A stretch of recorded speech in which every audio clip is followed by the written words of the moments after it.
Welcome to this week's Down Home with Tina. I'm your host, Tina Thompson. Very excited, as I think I say that at the beginning of every one of my shows, because of the guests that I have coming on this next half hour. I have got the president of Lancaster-Fairfield County Chamber of Commerce, Travis Markwood. He's going to just share with us how things have been. It's his first time being on the show, so always looking forward to new guests. And then also I have got a Teacher of the Month. I'm going to highlight Hannah Edwards. She is a 6th grade teacher at General Sherman with the Lancaster City Schools. And always looking forward to find out how things have been with her and a little bit more about her story. And folks, of course, as always, I've got a message to share with you at the end of the show. I think it's a positive message, absolutely, but it's a way to keep positive and stay positive in what I call, and I hate to say the big negative word in the world that we tend to have surrounding us these days. So don't go anywhere. I'll be right back. You're watching Down Home with Tina.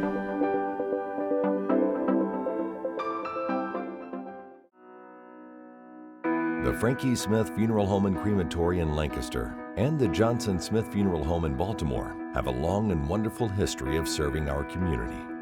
Feel free to give us a call at 740-653-0652. Stop in and see us at either of our two locations, 405 North Columbus Street in Lancaster and 207 South Main Street in Baltimore. Respect for tradition, regard for change. Hi, I'm Brandon. I'm a recovering addict. For 10 of the last 11 years, I've been struggling with addiction, homelessness, incarceration, and just loneliness. However, since getting clean this past year, I've accomplished more than I have in those 10 years combined. After attending outpatient counseling services, inpatient counseling services, living in a sober living house, and attending 12-step meetings, I've been able to regain control of my life and begin to achieve goals I've always dreamed of. Addiction can destroy lives in many ways. Whether you need help with childcare or financial assistance, everyone deserves a new beginning. Recovery supports are just that, supports for recovery. My life mattered. Your life matters too. This message is brought to you by the Fairfield County Adam H. Board.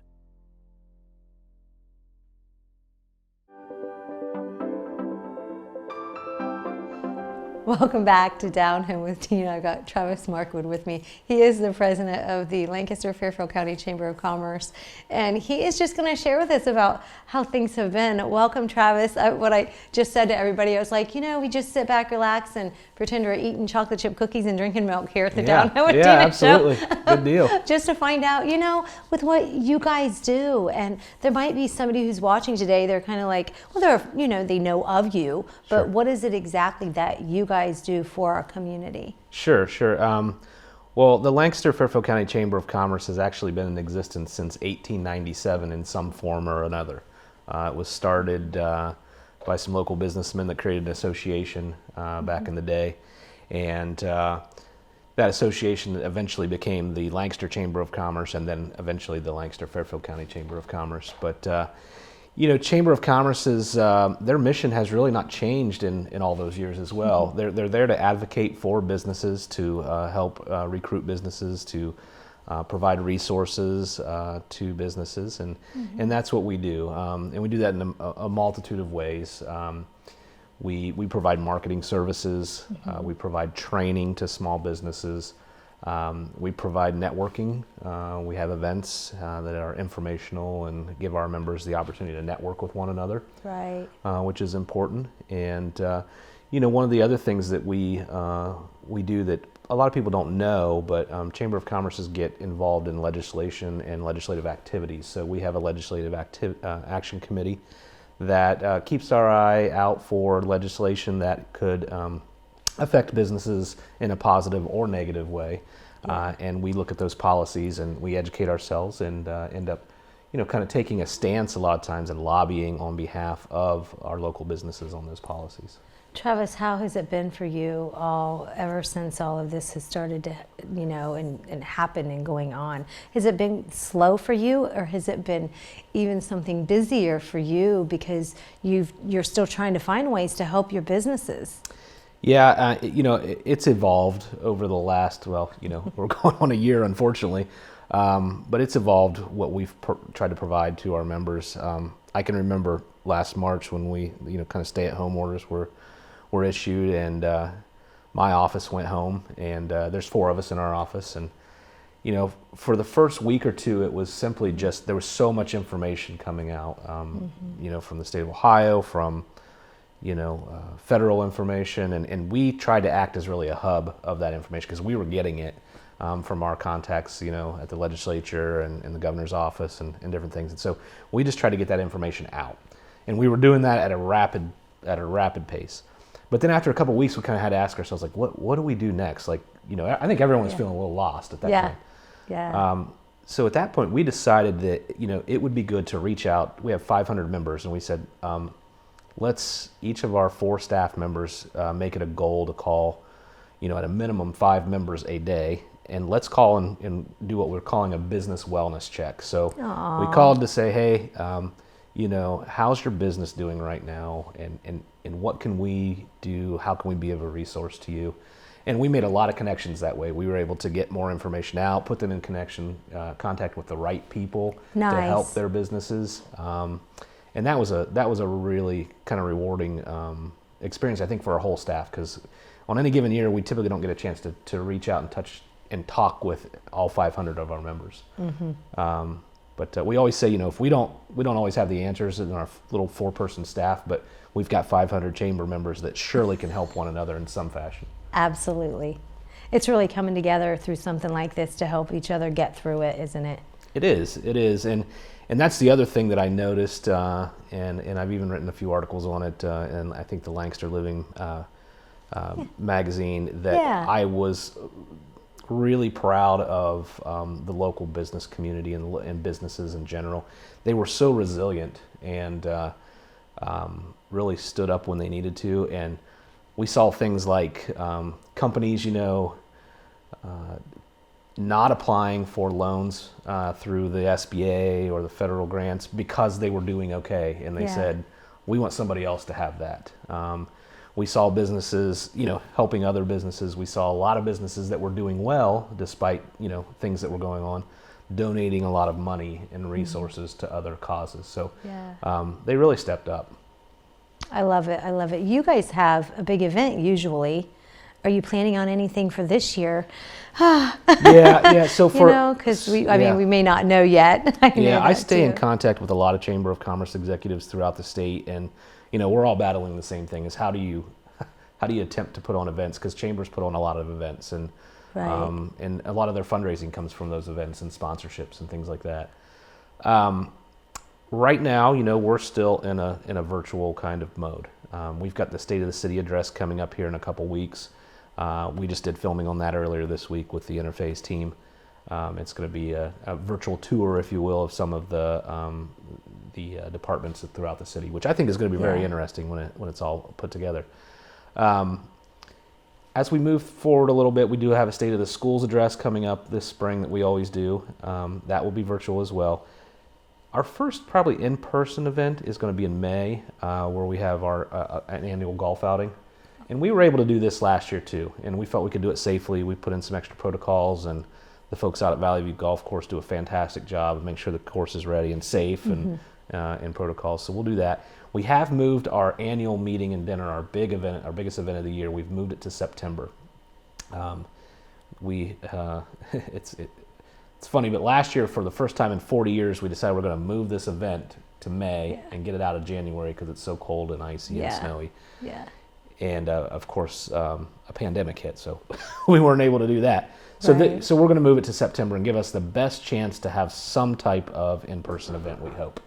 Perfect. So, so that's what we're, our events, as the year progresses and as we learn more information, as we get clearance from the state and some of those guidelines get lessened, and then we'll start to come back to normal as far as our events go. What is something that you think that most folks don't know about the Chamber of Commerce that you can share? Maybe the number one thing that they don't realize that you do? It's a good question. I think the number one thing that people don't know that we do was probably the legislative services that I talk about, the advocacy. to the point where we even take our own members and board members to the state capitol to actually testify on some of these items, and a lot of times in partnership with like the Ohio Chamber of Commerce. Yeah. So those are big activities. You know, the other thing that people probably don't know, you know, we're a nonprofit. We have lots of committees and such, but our staff, our small staffs, also serves on a lot of other boards and committees. I think I serve on over almost 15 different committees and boards, and our staff serves on another 10 or so. So we are very connected into the community and try to help out other nonprofit organizations along the way. Right. So let's talk about membership. Can anybody become a member of the chamber? Yeah. You know, a business, and it doesn't have to be in Lancaster. Again, we're a county chamber of commerce, so it's throughout the county. We have members from even outside of our county that do work here. So yeah, any business can be a member. We're always happy to sit down with my member services director, Cheryl Barber, and we can walk through the different packages that members can buy in at, and we usually can find a package that fits that business and the size of business. We can find the right package for them, but yeah, we're happy to discuss membership with any business, and we'll help businesses whether they're a member or not. We're pro-business, you know. So. Yeah. Cheryl is she's just a little ball of sunshine. Oh yeah, absolutely. She's like one of the first faces you see, I think, when you walk in to the Chamber of Commerce. Yeah, she does a great job for us. Always cheerful and nice and kind. Do you have a website and all of that you can share with folks? Yeah. You can go onto our website at lancoc.org. Our Chamber of Commerce phone number is 740-653-8251. And again, you can ask for any of the 4 staff members. There's Cheryl, Margie, Julia, and myself. And thank you so much for being with me. And I certainly hope that things can just get back to normal and we can start seeing people out and about doing things again, and we can have fun. And as I always say, if you see Travis, say hey. He's a great guy, and he's just here to do what he can do to help out our businesses and our community. So folks, don't go anywhere. We've got a teacher coming up in just a minute. Find out what she's been up to, and I can only imagine what it's like to be a teacher these days. Oh my goodness. We'll be back. It's Down Home with Tina show.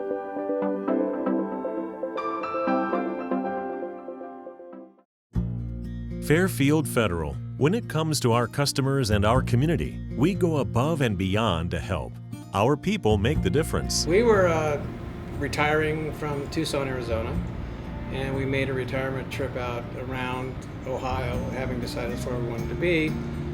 And we came across this town called Lancaster, and we fell in love with the downtown area where the fountain is and the memorials and the flags and all this stuff. And we looked around and I said, there's our bank right there. There's something to be said about a community bank in your hometown. Right. If you live in the community, you should do business in the community as much as possible. So it makes sense to bank with the community bank where you live. Fairfield Federal is the bank to be at. If you live in this town, or any town actually, you want to bank at a local home bank. And the employees are happy here, they're conversant, customer service is through the roof. There's nothing more you could ask for. Personal or business banking, whatever you need, we take it seriously because we know you do. Stop by today at any of our 3 locations and see why the difference is clear. Fairfield Federal Savings and Loan specializes in banking that revolves around you. Member FDIC Equal Housing Lender.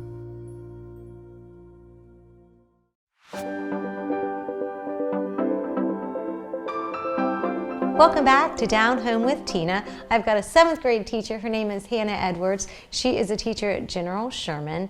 And we're going to find out about what it is that she has done to help make things work, I guess, for the last almost year, I think it's been since all of this. Goodness gracious. So Hannah, welcome to the show, first of all. I'm so glad to highlight you as my teacher of the month. I don't know if you knew that. I think maybe Nathan had shared that with you, or if he just says, hey, we just want you to go over to be on the show. But yeah, teachers are folks who, I did a little volunteer program once, and it was, and even doing some of my Sunday school stuff when I used to do that, I had those kids for a minute compared to what you and all the other teachers have with students every day, day in and day out, Monday through Friday, but it changed a whole lot. But let's go back a little bit. Why did you decide to become a teacher? So I was actually, the reason I took college classes related to education was because my advisor, I was undecided. And my advisor said, this is a really great class to take. And I'm like, oh, okay. So here we are. I found my love for it along the way, but that class kind of really sucked me in. And I come from a family of teachers. So my dad was a teacher, and my uncle was as well. And my grandmother was too. Did you see all the work that they put into it and all of that energy and time? Because my goodness, you don't just go in and work in the classroom and stand in front of those students and teach them. You have so much more time, that I call it behind the scenes, at home or still in the classroom, just without the students, don't you? Yeah, it can be quite daunting. You have to find your balance though, in order to professionally be at your best and personally too. That's one thing I've really learned this year with being an online teacher and still having kids in the classroom. So that's been huge for my sanity this year. I truly love that you said balance, because I think that is something that it's a nice reminder for all of us. I myself just recently have said, you are so unorganized, Tina. You have got to just balance. I have yet to sit down and write out my pie chart and balance things. And because I'm like, okay, so I have a pie chart and then I have another little pie chart to go with a piece of that pie chart to balance that. Because do you have that with teaching? Because it's different now, especially because you also have, you said you're in class and online. Yeah, so I have lists upon lists upon lists. Post-it notes are my best friend. Mine too. They're everywhere. It's quite different because realistically, my online classes are going to work differently than my in-person kids. In person, a week, I only see 15 kids at a time. So in comparison to having normally almost 90, so that's been a very shocking change. Oh yeah. But I still get to see all my wonderful faces online all the time, and they're hilarious. How has that been for you? It was just somebody, who was it that I had a conversation with, and they said, sometimes you might see a parent walking in the background. Yep. That may have just, I say woke up, but you know what I mean? They're not ready, they're not camera ready at that point. That's exactly how I mean that, yes. Thank you for wording it like that. What is the subject that you're in? Language arts. There you go. See, that's why, thank you. You knew the word, you knew the term. Yeah, sometimes we do have guest appearances in the background of cameras, but overall, honestly, it's really not that much.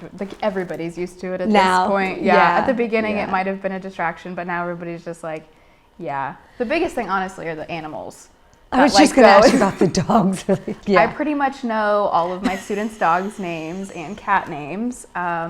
We show them frequently. So, yeah. How have you kept it fun and interesting for the kids in the way that you're doing it now? So, there is, once again, going back to balance. We need something that they are capable of doing and they feel comfortable doing, all while making it engaging. So I am always trying to better myself in that way. How can I make this more engaging for my kids? Especially, they're tired of doing the exact same thing if we've been doing it since the beginning of the year.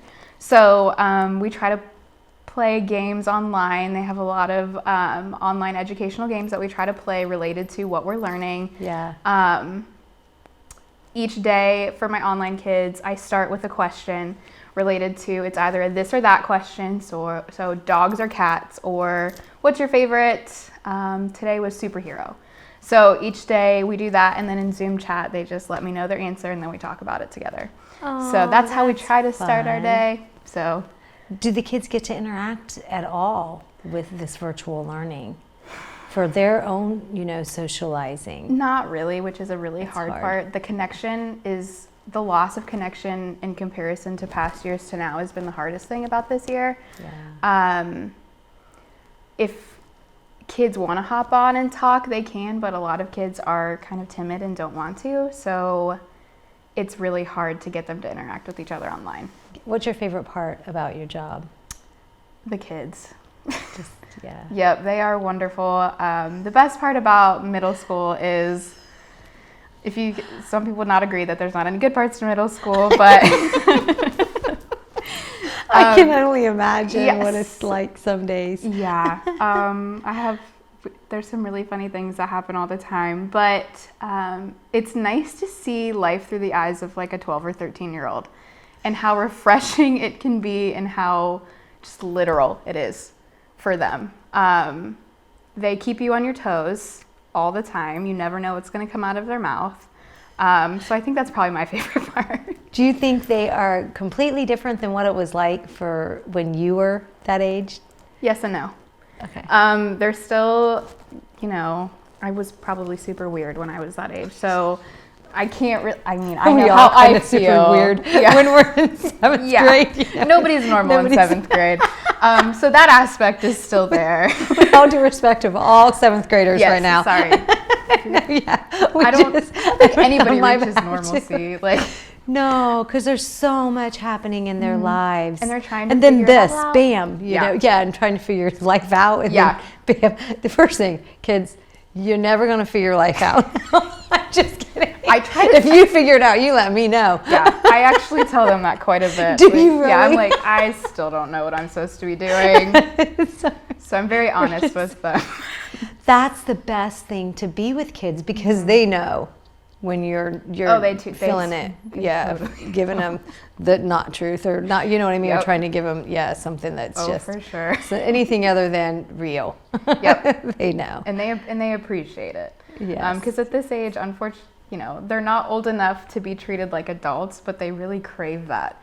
And so that's where they are. Yeah, we teach that importance of respect in my classroom. So they know my number one rule is you must respect everybody and everything in the room. Everything must be respected, whether it be the desk, the chair, your own notebook, be nice to it. So that's been a huge thing, and it makes the classroom feel like a really safe place for a lot of my kids. So that's really the goal.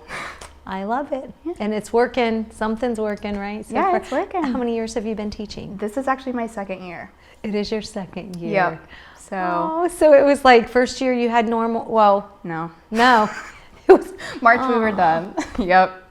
Yeah. So I started Zooming with my kids last year. And so we've kind of had that background of Zoom, and then this year it became really real using it with them. So it's been interesting. What's the best thing that you can tell parents that they can do for their student, especially when it comes to the virtual learning? Have them read. I love this gal. I'm serious. I don't know. I was like, how am I going to incorporate this into the interview? I'd love to share this piece about reading is so important. It is so important. Even the older you get, yes, we forget words. And when I'm reading, I feel smarter because I remember words. Right? Yeah. And they're not hard words that I remember, but I'm like, hey, you have some more words to my vocabulary this week because I read a book. Right. Really? Right. But that's real. That's true. It's true. And so I love that. It correlates with test scores too. So what now? Diaries of a Wimpy Kid is probably not the ideal book to read. That's the book my son always wanted to read. Not saying that they're not books to read, but are they just if they're interested in it? Really? Why not? You encourage it? Yeah, depending on their reading level. Yeah. Yeah, no, he was way past that reading level, way past that. So my rule is... He still wanted to read diaries. Yeah. I'm talking about my son now. He's almost 20, so it's okay to share. You have to get a higher level book, and then that can be your backup book. That's my rule. I like that, yeah. Yep. Unless you can still read it. Something else, have a backup plan on that as well. That might have more words. Yes. I don't know. I can't even remember those books. I just remembered I was just like, Bub, come on. Come on, you're a smart kid. They're so popular, I promise. That's so funny. I just want to thank you so much for what you do and for just choosing a career that is not always going to be the easiest. And I love to see the smile on your face. And I've got some gifts for you. Ireland Spawn Salon. Where did I put my bag? Ireland Spawn Salon. There's a certificate in here for you for them. And then Ava Jewelers in downtown Lancaster. And I always give cookies. But I wanted to buy something fun because I know so I thought in masks. And I thought, what's going to be more fun? So I got you some masks. I don't know why this is kind of open here, but it's kind of open. Imagine and dream. So I was hoping that, maybe, I don't know if you're required to wear certain masks in the school or not, but hopefully the kids can, you know, if you do and you have to, that could be something fun. That's what mine is, dream, because I believe in happy and positive and things like that. And they're required and we got to wear them anyway. So thank you No problem. so Thank much you for being with me today. And folks, that's Hannah Edwards. She is a 7th grade teacher at General Sherman. Thanks to our teachers. Bless them and bless you. And don't go anywhere, because I'll be back in just a couple of minutes on how to stay positive. We try, but some days it's harder than others. But I'll share some tips with you to hopefully help you get through those tougher times. Be back in a minute.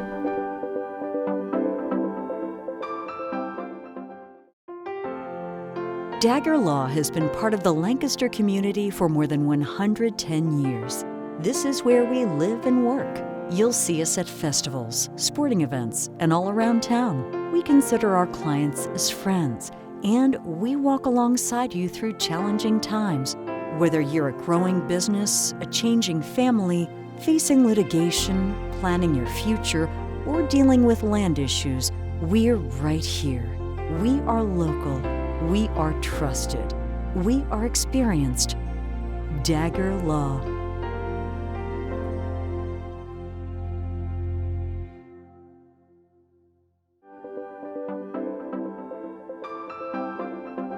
Welcome back to Down Home with Tina. Down Home with Tina is brought to you by some really awesome and wonderful sponsors, local sponsors in our community: Ava Jewelers, Ireland Spa and Salon, Fairfield Area Humane Society, and Huddle Tire Company. And I also wanted to talk a little bit about today's set and the set that I had for last week. I've got some snowmen with the snowy weather. I love snow. So many people don't really like the snow so much, but I still enjoy it. I enjoy looking outside at night and just any little bit of light on the snow. It's just so beautiful, and I think bright. It's not really dark, and I love that. But so snowmen is what I have as my decor today. And Janet Morrall is the owner of Colony Classics and Interiors, and she is located on High Street in Lancaster. And some of the items that I do have on my set from time to time comes from her shop. And so if you're interested in the pillows, or I know she's got some wonderful little gift boxes there, and this little candle and the little candle decoration and stuff. The only thing that's here on the set that's not Janet's is a snowman. So yeah, and the little snowflakes. So if you're interested and you like that kind of decor, then I would recommend that you go visit Janet.